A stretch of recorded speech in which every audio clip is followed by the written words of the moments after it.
পথঘাট থেকে বাড়িরাঙ্গিনা সবখানি পানি, জ্বলছে না চুলা, ভেঙে পড়েছে যোগাযোগ ব্যবস্থাও।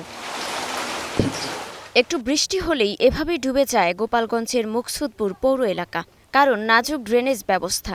স্থানীয়রা বলছেন ২৫ বছরেরও বেশি সময় ধরে ভোগান্তি নিত্যসঙ্গী। এরকম বৃষ্টি হইলেই পানি হয়, আর অনেক কষ্ট আমাদের রান্না বান্না, মানে থাকা ঘরে থাকাই কষ্ট। এই পানিটা পাস হয়ে যে যাবে ড্রেন দিয়ে কোথাও একটা, সেই পানিটা পাস হওয়ার জায়গা নেই। এই কারণে আমাদের ম্যাক্সিমাম দিন স্কুল যাওয়ার সময় স্কুল ড্রেস ভিজে যায়, আবার স্কুল জুতা ভিজে যায়। তো স্কুলে যাতায়াতকারী বাচ্চারা এই বেশিরভাগ দুর্ভোগে পড়ছে। আমাদের দিকে কেউ লক্ষ্য করতেছে না, আমরা বারবার চেষ্টা করতেছি এটা সমাধান করার জন্য, নিজেরা উদ্যোগ নিয়ে, যেমন ড্রেন ছাড়ানোর ব্যবস্থা করতেছি বা আশেপাশের জায়গায় পানিটা আটকে থাকতেছে সেখানে ছাড়ানোর ব্যবস্থা করতেছি। তারপরেও আমাদের পানিটা সেভাবে যাচ্ছে না। যাওয়ার সময় স্কুল ড্রেস ভিজে গেলেই ঠান্ডা লেগে যায়, আমার জ্বর হয়েছিল এই কারণেই। যাইতে সময় অনেক কষ্ট হয়, বই খাতা পড়ে যায়, মাঝে সাঝে পড়ে যায়। স্কুল ড্রেস সামলাবো না, বই খাতা সামলাবো।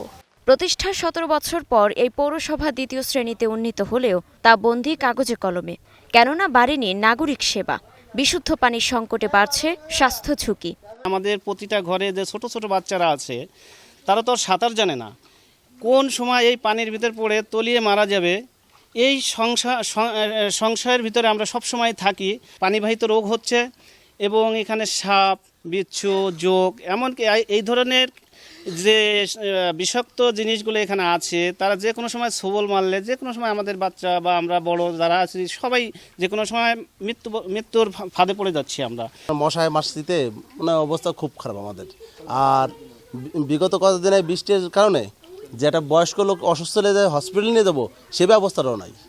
একটা গাড়িও আসে না, ভ্যানও আসে না, এই অবস্থা আমাদের এখানে। সংকট নিরসনে পুরানো সেই আশ্বাসের বাণী পৌর প্রশাসকের কণ্ঠে। পুরোটা ব্লক করে দিয়েছে, তারপরে আরো 4টা প্লট করেছে, সেইটা দিয়ে মাটি ভরাট করে পানিটা যেতে দিচ্ছে না। তো আমরা তাদের গতকাল নোটিশ দেওয়ার জন্য বলেছি যে আজকে নোটিশ দিবে, যে তারা পানি অপসারণের জন্য রাস্তা দিবে, নাহলে উচ্ছেদ হবে। ২০০০ সালে ১৭.২ বর্গ কিলোমিটার এলাকা নিয়ে গঠিত হয় মুকসুদপুর পৌরসভা। মুক্তা আক্তার, স্টার নিউজ।